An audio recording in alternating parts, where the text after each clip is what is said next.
You're on. So this is our pediatric trauma room. Sam's gonna show you.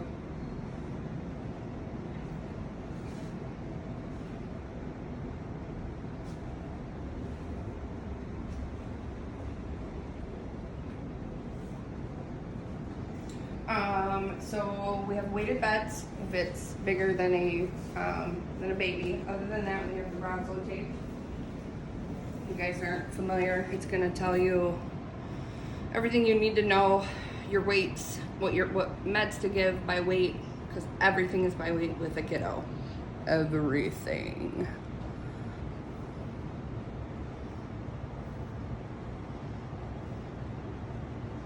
And if you've never measured a kiddo on a Breslow tape, Breslow, blah, blah, blah.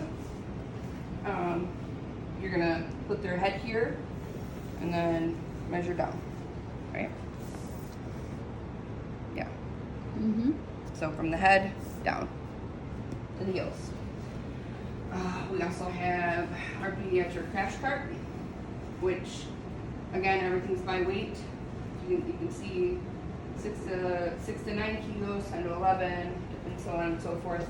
This top drawer is just medications, and again, it's going to show you. It's got everything you need in there, everything you could possibly need for a pediatric code. This is a Neopuff, so this is for like a neonate that needs oxygen. I've honestly never seen one or had to use it. We have a monitor, just like we do in any other trauma bays and in the rooms. You're gonna hook the child up. We have little itty bitty cuffs, and for the real teeny tiny ones, you have to do all 4 limbs. So real teeny tiny. Teeny tiny. They're really cute. And then if some of our docs like us to get manuals, and we got little teeny tiny manuals. For our peds patients, if they're under 2, you're going to always get a rectal temperature, which we have one in here, and switch it out if it's a child that's older, whatever. This is a pulse ox that for the little teeny tiny babies, you can wrap around either their finger or their feet. This is just our labs, for our lab draws.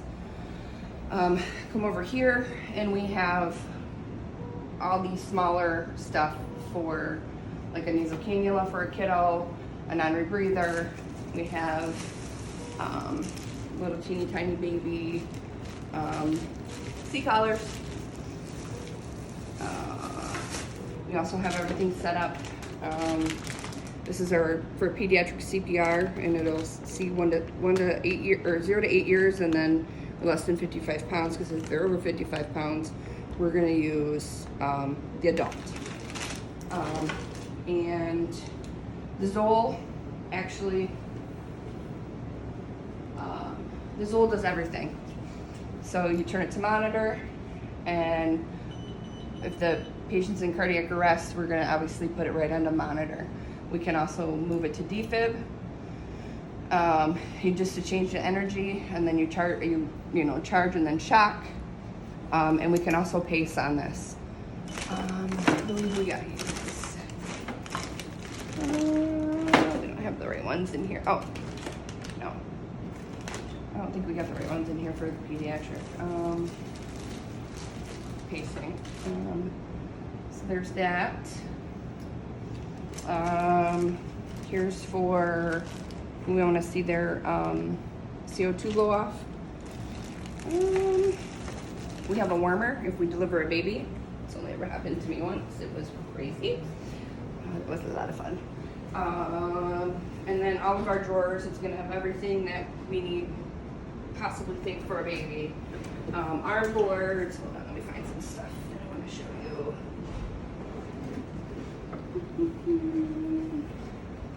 Oh, and then actually, these are fun. Oh, actually, it's open. So these are, it goes by their weight, And this is everything that you would need for an intubation. And this would be of the white, so you would coincide with white and what the weight is for the white. I'd have to look it up. I don't know it offhand. But you have your stylet, you have your ET tube, suction canister, everything you need. A little tiny little NG. Everything you need is right here. So these are kind of nice. You don't have to be searching around for stuff that you need after an intubation of the child. We have, I don't know if any of you have ever used these kind of pumps. These are for the Alaris pumps. It's just like the Alaris, but this is if we would use a syringe. And that's how a lot of the meds come for kids, are in these syringes. Like obviously you're not going to give a kiddo 1,000 ml bolus. You're just going to give them so much, and then that's how this works. Little teeny tiny catheters for babies. Teeny tiny babies. Oh, sorry. Can't really see a whole lot in there, but the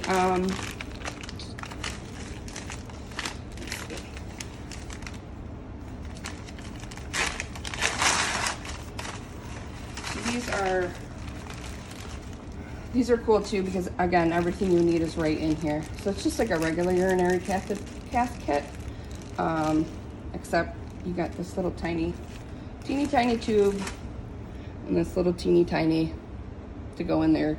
I don't know if can you see it? Mm-hmm. To go into their urethra, and then the urine goes right in. It's pretty cool. Little girls are really hard to cast. P.S. Baby girls, I have a hard time.